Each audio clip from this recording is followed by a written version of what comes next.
Assalamualaikum warahmatullahi wabarakatuh. Alhamdulillahirabbil alamin wassalatu wassalamu ala asyrafil anbiya'i wal mursalin sayyidina Muhammadin wa ala alihi wa sahbihi ajma'in. Subhanaka la ilma lana illa ma 'allamtana innaka antal alimul hakim. Amma ba'd. Para santri dan jamaah Al-Qadar rahimakumullah, semoga kita semua senantiasa dirahmati oleh Allah Subhanahu wa taala. Amin amin ya rabbal alamin. Saat ini kita berada pada bulan Ramadan. Bulan Ramadan seperti yang kita pahami semua, bahwa bulan Ramadan adalah syahrus syiyam, bulannya bulan puasa. Selain itu, Ramadan juga termasuk bulan syahrul Quran, seperti yang termaktub pada surat Al-Baqarah ayat 185 itu, juz 2 halaman 7. Apa bunyinya? Syahrul Ramadan alladzi unzila fihi al-Qur'an hudan linnasi wa bayyinatin minal huda wal furqan. Bahwa bulan Ramadan itu adalah bulannya Quran, dan Quran itu sendiri fungsinya adalah sebagai petunjuk untuk manusia dan juga memberikan penjelasan-penjelasan mengenai petunjuk itu. Selain itu, Al-Quran adalah sebagai pembeda antara yang hak dan juga yang batil. Jadi sudah jelas mana yang halal, yang haram, yang hak dan yang batil, itu sudah semuanya sudah dijelaskan di dalam Al-Quran. Oleh karenanya, karena bulan Ramadan itu adalah syahrul Quran, maka bagi para jamaah yang belum menghafalkan Al-Quran, maka bergiatlah membaca Al-Quran. Kalau ada yang belum bisa membaca Al-Quran, belajarlah untuk membaca huruf hijaiyah supaya bisa membaca Al-Quran. The next level berikutnya adalah menghafalkan Al-Quran. Nah, menghafal Al-Quran ini tidak sembarang menghafal Al-Quran. Menghafal Al-Quran ini tidak asal saja, namun ada tips and triknya supaya menghafal Al-Quran itu dimudahkan oleh Allah Subhanahu wa ta'ala. Maka bagi para jamaah yang punya anak, yang punya cucu, apalagi di bulan Ramadan ini, ada tayangan kompetisi musabaqah hafdzul Quran di televisi, di RCTI itu, acara hafiz Quran. Nah, biasanya emak-emak itu biasanya termotivasi, tergugah untuk menjadikan putra-putrinya hafiz Quran. Aku pingin anakku seperti si fulan, aku pingin anakku seperti si fulan, karena sepertinya keren menjadi penghafal Al-Quran. Ya memang keren, wong mushaf setebal ini bisa dihafal di luar kepala. Subhanallah. Maka kita harus bersyukur bahwa kita sebagai umat Muslim, sebagai umat Islam, dikaruniai, ditinggalkan oleh Nabi Muhammad SAW berupa Al-Quran ini yang mudah untuk dihafalkan oleh umatnya. Maka kita butuh tips and trick bagi teman-teman calon santri barangkali yang berminat. Aku juga pingin, karena motivasi dari orang tuanya kemudian tergugah hatinya. Baik yang masih kecil, yang masih SD, SMP, SMA, baik yang kuliah barangkali, baru kuliah, baru masuk kuliah, atau bahkan yang dewasa, yang tua, pengen menghafalkan Al-Quran. Bagaimana caranya? Maka ini ada beberapa poin yang perlu kita perhatikan dalam memulai, atau bahkan yang sudah mulai, namun perlu kita ingatkan lagi, kita luruskan lagi.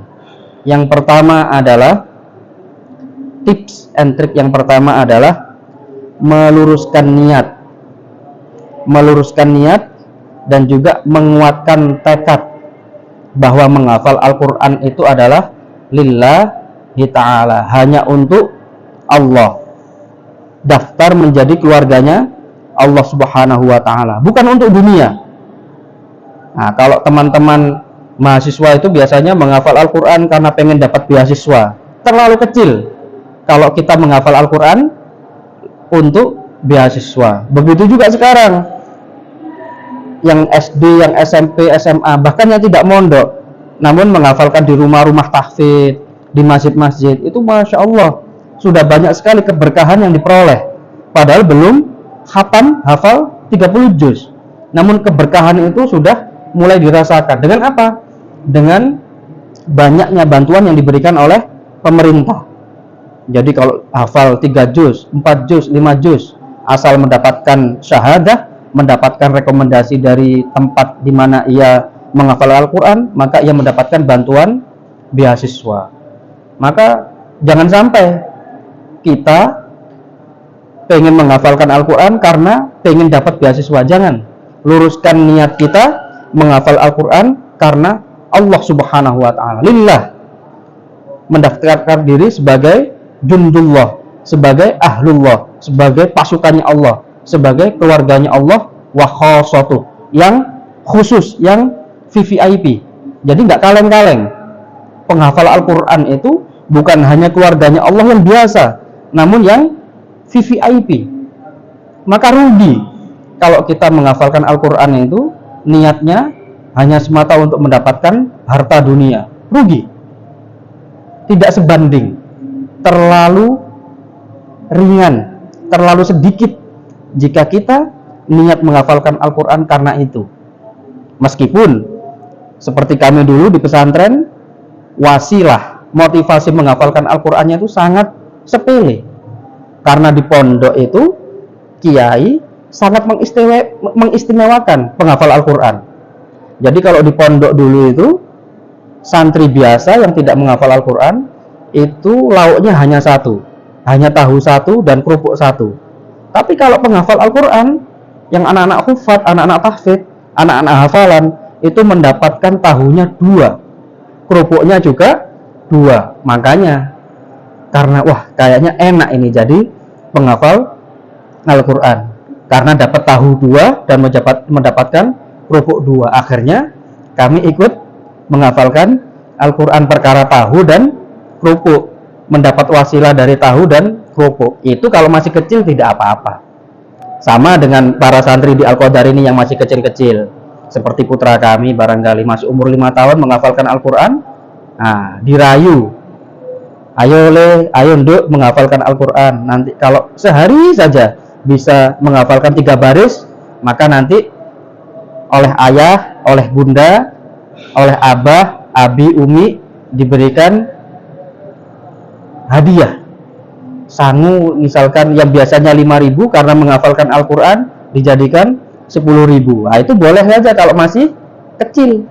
Tapi kalau menghafal Al-Qurannya sudah besar, ya jangan. Apalagi yang hafalannya sudah tinggi-tinggi, sudah di atas 5 juz, di atas 20 juz, maka perlu menata ulang niatnya bahwa kita menghafalkan Al-Quran lillahi ta'ala, sebagai pelindung, sebagai penjaga kalamullah. Jadi jangan sampai salah niat, jangan sampai kita tersesat dalam niatan dan tujuan kita menghafalkan Al-Quran. Itu yang pertama, motivasi, tips dan trik yang pertama. Kemudian tips yang kedua yang perlu kita tanamkan di dalam hati kita dan juga pikiran kita, bahwa menghafal Al-Quran itu adalah mudah. Apa? Menghafal Al-Quran itu adalah mudah. Mudah atau susah? Oh, kalau juz 30 mudah Ustaz. An-Naba, An-Nazi'at, Abasa mudah. Tapi kalau sudah di atas 10 juz, di atas 15 juz susah Ustaz. Nah, makanya kita harus meyakini bahwa menghafal Al-Quran itu adalah mudah, sebagaimana yang telah difirmankan oleh Allah Subhanahu wa taala di surat Al-Qamar, itu diulang oleh Allah Subhanahu wa taala 4 kali. Pada ayat 17, ayat 22, ayat 32 dan ayat 40 itu. A'udzubillahi minasyaitonirrajim. Bismillahirrahmanirrahim. Walaqad yassarnal Qur'ana lidzikri fahal min muddakir. Mudah, dimudahkan oleh Allah Subhanahu wa taala menghafalkan Al-Qur'an. Diulang 4 kali bukan tanpa sebab. Dan 80% kata di dalam Al-Qur'an itu mengalami pengulangan. Surat Al-Qur'an itu ada berapa jumlahnya? 114. Ayatnya ada berapa? Yang sudah khatam, yang sudah hafal 25 juz, ayatnya ada berapa jumlahnya? Sudah pernah dihitung? 6.236 ayat. Ini yang diriwayatkan oleh Al-Kufi, yang mana Al-Kufi itu adalah menjadi rujukan daripada cetakan mushaf di Indonesia, bahwa mazhab aliran di dalam Al-Quran yang menyatakan ayat Al-Quran itu ada beberapa, itu ada 7 mazhab. Nah, kita yang gunakan adalah Al-Kufi. Jumlahnya adalah 3.236 ayat. Katanya ada berapa? Hurufnya 77.934. Pada riwayat yang lain 77.434. Riwayat yang lain 77.944. Terserah mau yang mana. Yang pasti banyak. Yang pasti jumlahnya tidak kurang dan tidak lebih daripada 77.000 kata, atau tidak lebih daripada 77.000 huruf. Banyak sekali. Maka yang harus ditanamkan di dalam diri kita bahwa Al-Quran itu mudah untuk dihafal. Buktinya apa?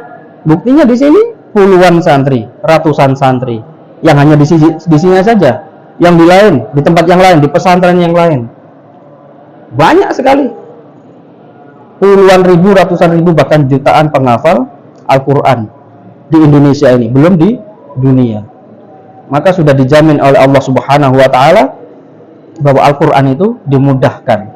Dan menghafal Al-Quran tidak terkait dengan IQ-nya. IQ manusia itu yang normal sekitar 110. Di bawah itu masih oke. Di bawah 100 banyak. Dan banyak pula orang yang skor IQ-nya di bawah 100 pun banyak sekali yang sukses dalam menghafalkan Al-Quran. Dan juga banyak IQ di atas 115 atau 120. Kategorinya adalah kategori cerdas, namun gagal dalam menghafalkan Al-Quran. Karena apa? Ia meremehkan kalimat-kalimat kalam-kalam Allah ini. Karena ia merasa membaca sekali, 2 kali sudah selesai, sudah hafal, kemudian ia tinggal tidur. Tidak ia ulang lagi, tidak ia murajaah lagi, gak diteres lagi. Maka ia kesulitan dalam mempertahankan kualitas hafalannya. Kalah dengan yang barangkali secara IQ skornya itu kurang bagus, namun ia gigih, ia semangat, ia punya tekad yang kuat dalam menghafalkan Al-Quran, sehingga kategori hafalannya adalah hafalan yang lancar. Jadi tidak terkait dengan kecerdasan. Bisa saja ia di sekolah itu tidak seberapa ranking, bahkan tidak pernah ranking, namun ia sukses berhasil dalam menghafalkan Al-Quran karena dia niat. Jadi ini perlu diperhatikan dalam menghafalkan Al-Quran. Harus diyakini bahwa menghafalkan Al-Quran itu adalah mudah, tidak susah. Itulah yang kedua. Yang ketiga, dalam menghafalkan Al-Quran, hendaknya Al-Quran ini dijadikan kekasih oleh sang penghafalnya, yang perempuan atau bahkan yang laki-laki. Al-Quran, hafalan Al-Quran ini hendaknya dijadikan kekasih. Jadi kalau perempuan kekasihnya bukan laki-laki, yang laki-laki kekasihnya bukan perempuan, kekasihnya adalah Al-Quran. Kekasih pertama kalian, para santri ini, atau calon santri adalah Al-Quran. Bahkan, ketika kami dulu mau melamar sang calon istri itu, pernah kami guyoni bahwa kami sudah punya istri. Nah, istri pertama kami adalah Al-Quran. Karena apa? Dari kecil kami dulu sudah menghafalkan Al-Quran sampai usia dewasa. Maka ini adalah kekasih kita. Pagi, siang, sore, malam kita bawa, kita baca, kita hafalkan, kita lancarkan. Bertahun-tahun, berpuluh-puluh tahun kita hafalkan. Maka hendaknya lah Quran ini kita jadikan kekasih kita. Jadi tidak ada istilahnya santri penghafal Al-Quran itu pacaran-pacaran, tidak ada. Pacarnya, kekasihnya, istrinya, suaminya adalah Al-Quran. Istri, suami pertamanya adalah Al-Quran. Maka kenapa santri kami, para santri di pondok-pondok kami dulu, bawa Al-Quran itu diletakkan di dadanya. Supaya apa? Melekat di dalam hatinya. Dibawa seperti ini. Jadi bawa Quran itu bukan ditenteng seperti bawa buku seperti itu. Ketika membaca Al-Quran juga kita muliakan. Pakai bangku misalkan. Atau kalau tidak pakai bangku, setidaknya di atas lutut kita ketika kita bersila. Jadi tidak ta'zim, tidak menghormati. Ketika kita membawa Al-Quran itu ditenteng seperti ini, atau ketika baca Al-Quran diletakkan di lantai. Bahwa ada beberapa kelompok yang cara membawa Al-Qurannya seperti itu, ditenteng, diletakkan di bawah, ya silahkan. Bahwa barangkali juga santri-santri kita, santri-santri kami, atau bahkan para senior yang mengajarkan kami membawa Al-Quran seperti ini tidak ada dalilnya. Iya, sebagaimana membawa Al-Quran ditenteng, diletakkan di lantai juga tidak ada dalilnya. Sebagaimana ketika kita injak-injak Al-Quran, bahkan ngapunten, kita kencingi, bahkan dibakar, juga tidak ada dalilnya. Namun semua mafhum, semua faham bahwa itu bukanlah ta'ziman wa takriman, bukan suatu penghormatan, bukan suatu keta'ziman kita kepada Al-Quran. Maka kita muliakan, kita hormati Al-Quran ini, mushaf Al-Quran ini dengan cara membawa yang baik. Kita peluk erat mushaf ini, bukan karena kita mengkultuskan, bukan, menghormati, agar kita senantiasa dekat dengan apa yang biasa kita baca, apa yang biasa kita hafalkan. Dan jangan sampailah pernah santri penghafal Al-Quran itu membaca, bahkan menghafal Al-Quran tanpa memiliki wudhu. Harus senantiasa mendawamkan wudhu. Batal wudhu lagi. Sehingga para penghafal Al-Quran itu ketika sewaktu-waktu ingin membaca Al-Quran, ingin ngaji, itu sudah ready. Karena sepanjang harinya, sepanjang waktunya memiliki wudhu. Jadi juga tidak ta'zim kepada Al-Quran ketika kita ingin membaca kok tidak punya wudhu. Itu adalah tips and trik yang ketiga. Tips and trik yang berikutnya, yang keempat, luangkan waktu yang panjang. Jadi meluangkan waktu yang panjang, dan juga pada kondisi yang kondusif, yang sepi. Jadi menghafal Al-Quran tidak bisa. Ingin hafal Al-Quran, apalagi bisa hafal 30 juz, tapi tidak mau meluangkan waktu yang panjang. Menghafalnya hanya setengah jam, 1 hari, 1 jam sehari, tidak bisa. Tidak cukup kita menghafalkan Al-Quran hanya setengah jam, 1 jam sehari, tidak bisa. Ya kalau masih awal-awal, masih menghafalkannya juz 30 atau juz 29, atau masih 1 juz, 2 juz, barangkali bisa. Tapi kalau sudah hafalannya 10 juz, 20 juz, 25 juz, bahkan 30 juz, tidak cukup. Jadi harus memiliki waktu yang panjang, meluangkan waktu yang panjang dalam hal untuk membuat hafalan yang baru, dalam hal untuk meluangkan waktu untuk melancarkan hafalan yang sudah dihafal yang kemarin-kemarin, dan juga waktu dan kondisi yang kondusif. Cari waktu yang atau cari tempat yang sepi. Jangan misalkan di kelas rame, teman-teman lagi rame, misalkan ada jam kosong ngaji di kelas, jangan, kurang kondusif, nanti kurang konsentrasi. Cari tempat yang sepi. Kalau perlu naik pohon, mana ada pohon yang besar, naik pohon supaya tidak bisa diganggu, atau cari tempat manapun. Jadi luangkan waktu yang panjang, kemudian cari tempat yang kondusif dan sepi. Jangan sampai ngafal itu kemudian di mana nih teman-teman yang rame, aku tak ke situ malah nggak hafal-hafal. Ramenya dapat, ada temannya, tapi kemudian mengganggu konsentrasi kita dalam menghafal. Jangan sampai. Luangkan waktu yang panjang. Kemudian masih terkait dengan waktu yang panjang adalah juga harus sabar dalam menghafalkan Al-Quran. Nggak usah kesusu. Ustadz, saya ingin menghafal Al-Quran seperti yang sekarang lagi ngetren, 4 bulan khatam 30 juz. Sudah hafal 30 juz dalam waktu 4 bulan, 5 bulan, 6 bulan, tidak usah. Waktu yang standar saja. Berapa waktu yang standar dalam menghafal Al-Quran?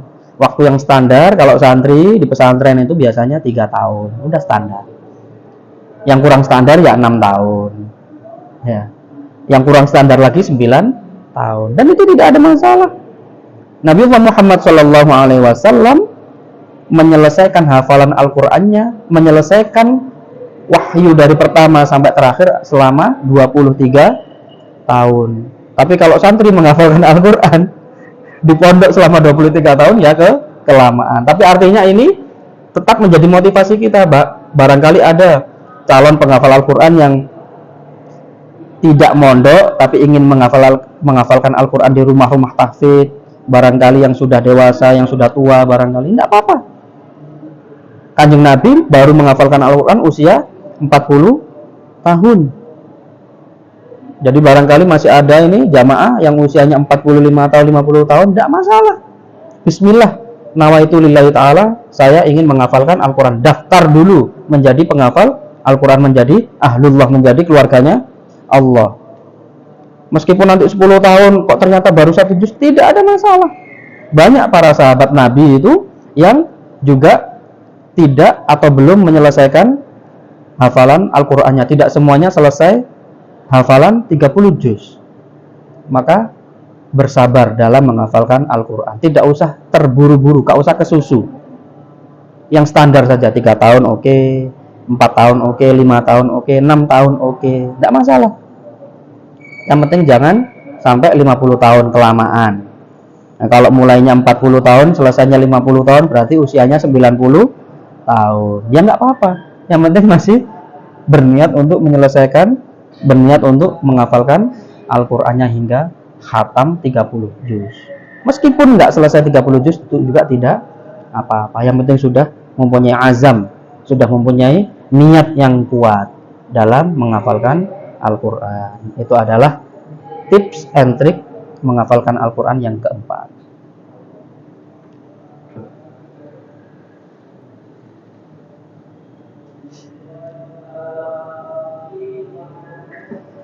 Selanjutnya yang kelima, hendaknya para penghafal Al-Quran atau calon penghafal Al-Quran itu adalah mencari bestie, mencari teman tandem. Jadi jangan menghafal Al-Quran itu sendirian, nggak punya teman misalkan. Nanti dhaif, lemah, kurang semangat. Minggu pertama semangat, minggu kedua kurang semangatnya, minggu ketiga sudah kurang lagi, minggu keempat habis semangatnya. Karena apa? Nggak punya bestie, nggak punya teman akrab, nggak punya teman tandem dalam menghafalkan Al-Quran. Jadi kalau mau menghafalkan Al-Quran atau sudah nyantri, cari teman mana sekiranya yang bisa memberikan vibe positif. Kalau sudah vibe-nya negatif, maka jangan ditemani. Nah, rusak nanti. Bukannya kita makin semangat menghafalkan Al-Quran, malah kita semakin ruwet nanti dalam menghafal Al-Quran. Apalagi kalau misalkan di pesantrennya itu tidak semuanya penghafal Al-Quran, atau seperti santri yang di Al-Qadar ini tidak semuanya mukim, ada yang di rumah, kemudian di sekolahnya itu kan lebih banyak yang tidak menghafalkan Al-Quran. Ketika kita pengen ngaji misalkan di sekolah, nah nanti diilokno itu apa? Dibully sama temannya, wah kamu ini so alim, yang lainnya ngopi-ngopi, yang lainnya cangkruk-cangkruk, yang lainnya nyantai-nyantai, kok kamu ngaji sendiri, ngafalin Al-Quran sendiri, malah nanti kita dibully sama teman kita. Makanya ketika kita ingin menghafal Al-Quran, yaitu tadi seperti yang sebelumnya, perlulah kita mencari waktu yang luang, tempat yang kondusif, sehingga kita tidak dibully sama teman kita. Kecuali kalau kita sudah kuat mentalnya, meskipun dibully, wah kamu so alim, yang lainnya nyantai-nyantai, kok kamu ngaji sendiri. Ya kalau kita mentalnya kuat, ya silahkan, dan niat syiar ya, ingin menyontohkan ini loh, aku menghafal Al-Quran, siapa tahu kamu pengen menjadi penghafal Al-Quran juga, nggak masalah. Tapi kalau nggak kuat dibully, nggak kuat diilokno, maka nggak usah macam-macam. Makanya kita perlu mencari bestie, mencari circle pertemanan yang chemistry-nya sama, yang sama-sama penghafal Al-Quran, sehingga ketika kita misalkan agak males karena habis dimarahi sama ustadz karena setorannya nggak lancar, nah teman-temannya ini bisa memberikan semangat, memberikan motivasi, jadi gak sampai purik, gak sampai mutung dalam menghafalkan Al-Quran. Selanjutnya, tips and trik penghafal Al-Quran yang keenam adalah bahwa penghafal Al-Quran itu tidak perlu memiliki amalan-amalan atau ijazah-ijazah yang aneh-aneh. Misalkan penghafal Al-Quran itu ingin mengamalkan zikir-zikir apa gitu. Ustadz, saya ini pengen seperti teman saya yang gak ngafalin Al-Quran itu, kok sepertinya banyak sekali mengamalkan zikir-zikir, mengamalkan amalan-amalan apa gitu. Nggak usah. Karena dia tidak menghafalkan Al-Quran, maka oleh kiai, oleh ustadz, oleh gusnya itu diberikan amalan zikir-zikir tertentu, supaya dalam kehidupannya, dalam menjalani kehidupan sehari-hari itu dia tidak merasa hampa, tidak merasa kosong. Dan juga tidak perlu aneh-aneh mengamalkan puasa yang aneh-aneh juga. Bahkan dulu ketika kami di pondok, oleh kiai itu dilarang puasa sunnah Senin Kemis atau puasa sunnah yang lainnya, tidak perlu. Bukan karena dilarang secara mutlak, secara fikih, tidak, tapi artinya apa? Kewajiban utama atau riyadhah atau amalan paling tinggi, amalan utamanya penghafal Al-Quran itu adalah murojaah, deres, mengulang-ulang hafalan. Itu adalah ijazah atau amalan atau sesuatu yang harus diamalkan yang paling tinggi, yang paling utama bagi penghafal Al-Quran. Karena nanti kalau misalkan kalian atau para santri atau calon santri kemudian mengamalkan katakanlah hizib Asmaul Husna, nanti dalam kehidupan kita, dalam menjalani hari-hari itu sibuk ngurusi hizib Asmaul Husna, belum lagi nanti dapat apa misalkan amalan yang lain, hizib ini, hizib itu, hizib ini. Bukan berarti hizib Asmaul Husna jelek, tidak, bagus. Tapi bagi para santri, bagi para thalib yang masih pelajar, masih santri, itu nggak perlu. Udah fokus terhadap Al-Qur'annya untuk mengamalkan murojaah hafalannya. Sudah, itu saja, cukup. Nanti kalau puasa misalkan, puasa sunnah, jadi lemes. Akhirnya alasan, mohon maaf Ustaz, mohon maaf Gus, mohon maaf Kiai, saya nggak lancar. Loh kenapa? Soalnya tadi saya tidur lemes, soalnya puasa sunnah. Akhirnya apa? Puasa sunnahnya dijadikan alasan untuk tidak deres, tidak murojaah. Maka amalan tertinggi penghafal Al-Quran itu adalah murojaah, deres, mengulang-ulang hafalannya. Itu merupakan riyadhah tertinggi, itu merupakan amalan tertinggi daripada penghafal Al-Quran. Jadi nggak perlu macam-macam. Nanti kalau sudah lulus, kalau sudah khatam hafalan Al-Qurannya 30 juz, boleh mengamalkan amalan-amalan hizib-hizib atau zikir-zikir atau puasa sunnah yang lainnya. Itu pun dengan catatan tanpa mengurangi kualitas jumlah waktu untuk murojaah. Ketika kualitas waktu jumlah murojaah kok berkurang takarannya, berarti kita juga harus mengurangi takaran kita dalam melakukan amalan-amalan atau zikir-zikir atau hizib-hizib yang lainnya. Selanjutnya, yang ketujuh adalah khidmah kepada guru. Khidmah kepada guru adalah salah satu wasilah kita untuk memperoleh keberkahan dan juga kelancaran daripada hafalan kita. Karena apa? Karena guru ridho kepada kita. Jadi khidmah kepada guru, melayani kebutuhan guru. Jadi misalkan guru belum datang, ustadz belum datang, gus belum datang, kiai belum datang, disediakan bangkunya, disediakan alas untuk nyemaknya, diambilkan minumnya. Kalau biasanya ustadznya air putih, diambilkan air putih. Kalau biasanya ustadznya ngopi, dibuatkan kopi. Kalau misalkan sandalnya ustadz misalkan masih berantakan, ditatakan sandalnya. Kalau misalkan ada ustadznya bengong di depan, oh barangkali ustadznya belum ngerokok, ya dibelikan rokok kalau ustadznya ngerokok. Tapi kalau sudah akhir bulan lihat ustadznya kok bengong, oh berarti belum bayar cicilan. Nggak usah dibayarin cicilannya, kemahalan ya, nggak usah. Ya barangkali kok bengong aja ustadz, oh iya akhir bulan sudah tanggal 27 ini belum bayar cicilan, ya sudah cukup didoakan saja, moga-moga cicilannya terbayar ustaz.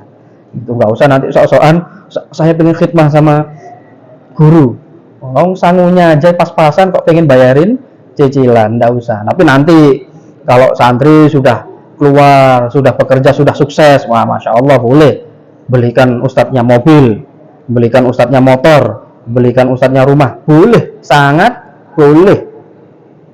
Nah, justru itu mendapatkan ridho yang sangat besar daripada guru. Banyak santri yang seperti itu. Setelah sukses kemudian tidak hanya menyenangkan, membahagiakan kedua orang tuanya, tapi juga menyenangkan, membahagiakan gurunya. Penting. Jangan sampai ketika santri lulus dari pondok kemudian hilang seperti ditelan bumi. Seolah-olah yang hebat itu adalah dirinya. Oh, saya hafal Quran karena saya cerdas, karena saya pintar. Bukan. Kita bisa sukses seperti ini, kita bisa hebat. Kalau kita merasa hebat, katakanlah kita ini hebat atau merasa hebat, itu berkat wasilah daripada ridhonya, doanya para guru-guru kita. Maka jangan pernah lupakan guru kita. Meskipun kelak kita menjadi dokter, menjadi TNI, menjadi polisi, menjadi pengusaha yang sukses, menjadi pengacara yang kondang, kemudian guru kita masih gitu-gitu aja. Banyak kan? Bahkan guru-guru kami di pondok pesantren, ya kesannya seperti itu saja. Bukan karena beliau tidak bisa sesukses kita sekarang, tapi itulah beliau memilih jalannya, ingin menetapkan dirinya sebagai guru. Yang mana di pandangan kita sebagai santri yang saat ini sukses, guru kita itu adalah orang yang begitu-begitu saja, tidak berkembang, seperti tidak ada kemajuan. Bukan. Kalau kita sudah punya pikiran seperti itu, kita perlu beristighfar. Jangan-jangan kitalah yang salah. Kita merasa bahwa diri kita sudah, sekolah di Al-Azhar, sekolah di Madinah, sekolah di Eropa, sekolah di Inggris, sekolah di mana. Kemudian kita merasa lebih hebat daripada guru kita. Jangan pernah punya pikiran bahwa diri kita jauh lebih hebat daripada guru kita. Jangan. Diri kita hebat ini karena wasilah, berkat doa, berkat ridho daripada guru-guru kita. Maka hendaknya lah ketika kita nyantri harus khidmat kepada guru kita. Meskipun sudah selesai nyantri juga, khidmah. Apa butuhnya guru? Apa yang menjadi kebutuhan guru kita? Kita sediakan. Guru butuh ngopi, butuh minum, butuh makan, kita ambilkan. Kita harus tahu juga kesenangannya guru itu apa. Sekali lagi misalkan kalau rokok, saya tidak merokok. Tapi banyak guru kita yang merokok. Misalkan senangannya rokoknya Samsu. Kalau santri nanti sudah sukses, wah guru saya sukanya rokok Samsu, senang kan hatinya. Kita tidak bicara masalah hukum rokok apa, tidak. Kita tidak membahas masalah hukum rokoknya. Tapi ternyata kesenangannya guru adalah rokok, ya boleh. Kalau kesenangannya Ustaz Afton motor besar misalkan, nah berikan motor besar, boleh. Kalau nanti santri sudah kaya, jangan belikan diecast-nya, jangan belikan mainan. Kalau mainan nanti untuk anak-anak saja, tapi kalau untuk ini yang aslinya ya gitu. Jadi khidmah kepada guru. Yang kedelapan, tips and trick menghafalkan Al-Quran adalah hendaknya seorang thalib, seorang santri, seorang penghafal Al-Quran itu membaca Al-Quran itu dengan tartil, warattilil Qur'ana tartila. Jadi baca Quran itu tartil sak tajwite. Jangan cuma tartil tok tapi tajwidnya tidak diperhatikan. Jangan cuma tajwidnya tok tapi tartilnya tidak diperhatikan. Jadi warattilil Qur'ana tartila. Di dalamnya itu sudah termasuk ngaji yang pelan-pelan. Ngaji juga tajwidnya juga harus yang benar, makhrajnya juga harus yang tepat. Itulah ngajinya seorang santri penghafal Al-Quran. Ngaji kalau sudah bisa pelan, sudah bisa tartil, maka pasti bisa ngaji cepat, bisa ngaji tingkatannya hadir, cepat sekali ininya, speednya. Tapi kalau sudah terbiasa ngaji cepat, akan kesusahan ketika ngaji tartil. Itu terjadi pada kami dulu. Ketika dulu di pondok ngajinya cepat sekali setorannya, setoran 1 juz, setoran 2 juz pasti cepat. Bahkan ketika ziyadah saja, ketika pagi itu juga cepat. Karena apa? Santri yang ngantri itu banyak sekali, makanya harus kejar tayang, kejar setoran, harus cepat-cepatan. Yang terjadi apa? Ketika pulang dari pondok, ketika diminta oleh abah untuk ngimami sholat maghrib, apa yang terjadi? Sholat maghrib namun seperti sholat tarawih. Alhamdulillahirabbil alamin arrahmanir rahim maliki yaumiddin iyyaka na'budu wa iyyaka nasta'in ihdinas siratal mustaqim siratal ladzina an'amta 'alaihim ghairil maghdubi 'alaihim waladdallin. Bismillahirrahmanirrahim. Alam tara kaifa fa'ala rabbuka bi ashabil fil alam yaj'al kaydahum fi tadlil wa arsala 'alaihim tayran ababil tarmihim bi hijaratin min sijil faj'alahum ka'asfin ma'kul. Selesai sholat maghrib akhirnya ditegur sama apa? Loh, nah ini ngimami sholat maghrib apa ngimami sholat raweh? Ya karena apa? Karena dulu di pondok tidak terbiasa baca tartil, tidak biasa baca pelan, biasanya baca cepat. Ditambah lagi disuruh ngimami, ada groginya. Sudah terbiasa baca cepat, ditambah grogi, ditambah berantakan semuanya. Wong biasa baca tartil saja grogi, yang biasanya baca pelan karena grogi bisa kecepatan, bisa berantakan bacaannya, apalagi ini biasa cepat. Maka haruslah kita beruntung apabila kita belajar di pesantren, di rumah tahfidz atau dimanapun kepada guru, kemudian guru memerintahkan kita untuk membacanya dengan tartil, dengan pelan-pelan, kemudian tajwidnya diperhatikan, makhrajnya juga diperhatikan. Maka tidak perlu terburu-buru. Sama ketika kita naik motor itu. Kalau naik motor antara yang pelan dengan yang cepat, itu kira-kira resiko lukanya itu luka parah yang mana? Yang cepat apa yang pelan? Yang ngebut apa yang pelan? Yang ngebut. Karena apa? Kalau kita ngebut disalahkan oleh kiai, misalkan, langsung hilang semua hafalannya, langsung ngeblank. Orang kalau setor pelan saja disalahkan langsung ngeblank, apalagi yang cepat. Ngeblanknya udah langsung hilang semua, nggak ingat lagi sudah. Mau nggak mau harus ngulang dari awal setorannya kalau nggak ingat. Maka hendaknya lah tartil, nggak usah terburu-buru, kecuali diperintahkan oleh guru. Ayo agak cepat sedikit, karena setoranmu 1 juz, 2 juz. Tapi kalau ziyadah ketika pagi karena setorannya tidak panjang, tidak banyak, maka kita nikmati bacaan kita. Kan kita kalau lihat di YouTube para qori itu kan yang kita dengarkan yang ngaji tartil. Iya. Yang iramanya kurdi, yang iramanya ros, iramanya nahawan, iramanya jiharkah. Itu kita dengarkan yang tartil, yang suaranya merdu, yang indah, bukan yang ngaji cepet. Wabasyiril ladzina amanu wa amilus sholihati anna lahum jannatin tajri min tahtiha al-anhar. Apa pernah kita cari di YouTube qori'nya yang bacanya cepat sekali? Tidak ada, nggak pernah. Jadi kita harus berkaca dari situ. Ketika kita menyukai bacaan seseorang itu dengan tartil, dengan tajwid yang bagus, makhraj yang bagus, maka hendaknya lah kita juga mempersembahkan bacaan yang serupa, yang semisal. Seperti itu. Yang berikutnya, yang kesembilan, adalah menghafal Al-Quran itu harus dalam kondisi jernih, harus dalam kondisi kepala hati yang jernih, jangan sampai galau. Ya, nah, santri ini biasanya juga galau. Ya, bebas galaunya apa aja, bisa karena kirimannya belum datang, kirimannya telat, sangunya kurang, atau juga karena mungkin kebanyakan tugas sekolah, masih ditambah tugas ekstrakurikuler, masih kegiatan ini itu, ditambah lagi paling biasanya ada yang patah hati. Nah, bahaya. Makanya hatinya harus, pikirannya harus jernih, hatinya juga harus jernih. Selain itu, penghafal Al-Quran harus sebisa mungkin menghindari maksiat. Al-ilmu nurun wa nurullahi la yuhdalil ma'asi. Al-ilmu nurun, ilmu itu adalah cahaya, dan cahaya tidak akan mungkin menembus hati seseorang yang kebanyakan maksiat. Maka kalau santri-santri gini nih, maksiatnya paling banyak pacaran, apalagi santri-santri yang tidak mungkin. Iya apa iya? Iya apa iya? Nah, berapa ini santri yang ketahuan pacaran ini? Sampai dibotak-botak ini kan? Harus bertobat. Bertobat daripada pacaran. Tidak ada santri dilarang keras berpacaran.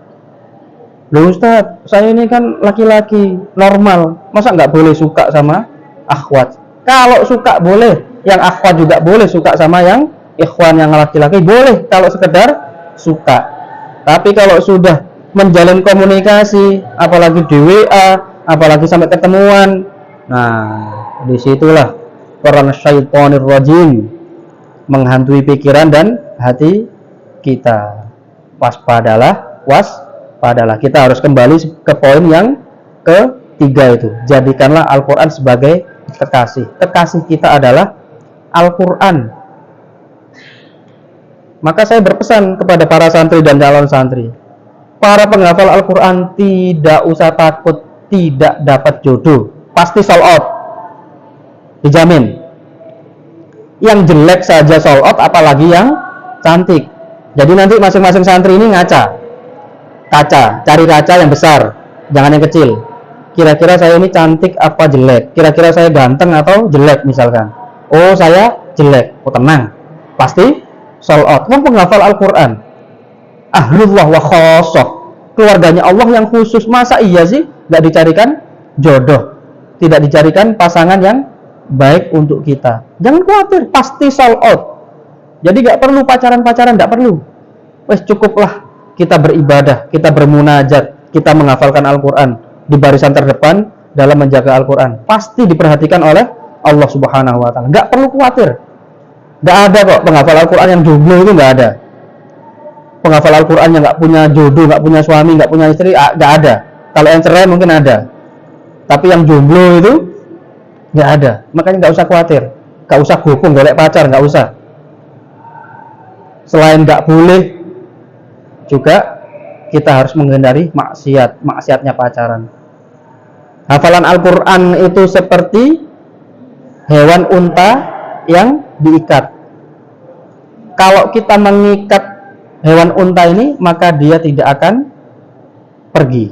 Tapi ketika kita membiarkan hewan unta ini tidak kita ikat, maka dia akan lari. Itulah hafalan Al-Quran. Ini bagi santri-santri yang sudah hafal Al-Quran 10 juz, 15 juz, 20 juz, bisa dirasakan. Ketika dia berbanyak maksiat, maka niscaya ia tidak akan lancar hafalannya. Maka mudah dititeni, mudah ditandai. Kok anak ini tiap hari gak pernah setor, gak lancar-lancar, pasti banyak maksiat. Pasti. Loh Ustaz, masih kecil ya Ustaz, masih 4 SD, maksiat saya apa? Ya mungkin kalau sering nyolong duit ibumu, mungkin sering membohongi ibumu, mungkin sering nakal sama temanmu,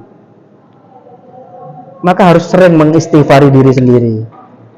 perasaan saya ini ngajinya sama seperti teman saya, sama-sama 4 jamnya, kok saya belum lancar-lancar. Maka diingat, hari ini saya nakal sama siapa, hari ini saya bermaksiat apa saja, dihitung. Mudah. Makanya kok lihat anak sering nggak lancar, nggak setor, sering dihukum sama ustaz, pasti banyak maksiat. Karena kita harus ingat yang kedua, walaqad yassarnal qur'ana lidzikri fahal min mudzakir. Quran sangat mudah dijamin oleh Allah Subhanahu wa taala untuk mudah dihafalkan. Kok ini ada yang kesusahan? Pasti banyak maksiat. Enggak Ustaz, demi Allah saya ini sudah maksimal sekali, tidak ganggu teman saya, tidak membohongi ibu saya, tidak nyolong uang ibu saya, tapi kok masih belum hafal, belum lancar. Berarti keteguhan hati kita, niatnya masih kurang kuat, masih sering ngelamun. Kelihatannya baca Quran, tapi pikirannya, hatinya, matanya kosong, pikirannya kemana-mana. Mau menghafal 6 jam, 7 jam, 8 jam tidak akan pernah lancar. Makanya fokus, menghafalkan Al-Quran itu harus fokus. Kalau bisa kita ngafal 1 jam, kenapa harus 5 jam? Kalau bisa setengah jam, kenapa harus 3 jam? Makanya kita jangan buang-buang waktu kita untuk ngelamun, untuk gelambiar, untuk memikirkan hal-hal yang tidak perlu. Fokus langsung baca Al-Quran, cepat mari, cepat apal, cepat istirahat, atau bisa melakukan aktivitas yang lainnya. Maka jangan galau, jangan risau, dan jauhilah maksiat sebisa mungkin yang bisa kita hindarkan. Wal akhir, yang terakhir, tips dalam menghafalkan Al-Quran. Hendaknya penghafal Al-Quran itu ketika membaca Al-Quran, ketika setoran hafalan, itu ketika membaca tidak merem. Ya, jadi tidak merem gini. Melek, dibuka matanya, supaya apa? Terbiasa untuk melatih mental. Ketika disalahkan mudah dibetulkan. Karena itu tadi kalau misalkan merem, disalahkan langsung ngeblank, apalagi bacanya cepat. Tapi nggak boleh setoran habis itu liatin gurunya gini, sambil baca sambil liatin gurunya, nggak boleh. Jadi tidak merem, tapi jangan sampai mendelii atau mecicili gurunya, nggak boleh, nggak adab itu namanya. Ya, jadi cukuplah lihat ke bawah gini, tidak merem. Jadi ketika sewaktu-waktu hafalan itu disalahkan oleh gurunya, tidak ngeblank. Dan juga kencangkan suaranya, lantangkan suaranya. Jangan irit-irit suara. Kalau irit suara, akhirnya gurunya tidak dengar, musamiknya tidak mendengar, akhirnya kesalahan kita tidak terkoreksi. Entah harokatnya, entah panjang pendeknya, entah hurufnya. Kalau kita bacanya pelan, maka tidak terkoreksi oleh guru kita. Maka kita susah nanti dibenarkan. Akhirnya baru terkoreksi ketika kita imtihan, ketika ujian. Walhasil apa? Ketika terkoreksi ketika ujian, akhirnya kita tidak lulus dalam ujian. Karena ketika proses setoran, proses menghafalkan Al-Quran itu kita pelit suara, pelan-pelan, supaya gurunya tidak dengar, supaya tidak dimarahi gurunya, supaya terlihat lancar. Kemudian baru terkoreksi ketika imtihan, sehingga kita tidak lulus. Kalau nggak lulus, akhirnya disalahkan siapa? Orang lain, bahkan gurunya yang disalahkan. Na'udzubillah, tsumma na'udzubillah. Semoga kita semua, para santri, para calon santri yang ingin menghafal Al-Quran, tetap diberikan semangat, diberikan keistiqomahan oleh Allah Subhanahu wa Ta'ala, bahwa menghafal Al-Quran ini bebannya memang berat, namun tidak susah, bahkan mudah dalam menghafalkannya. Namun begitu jaza, hadiah dari Allah Subhanahu wa Ta'ala memanglah sangat tinggi, mulia, sederajat sebagaimana beratnya kita memikul beban beratnya menghafalkan dan menjaga kalamullah ini. Semoga kita semua diridhoi oleh Allah Subhanahu wa Ta'ala. Amin amin ya rabbal alamin.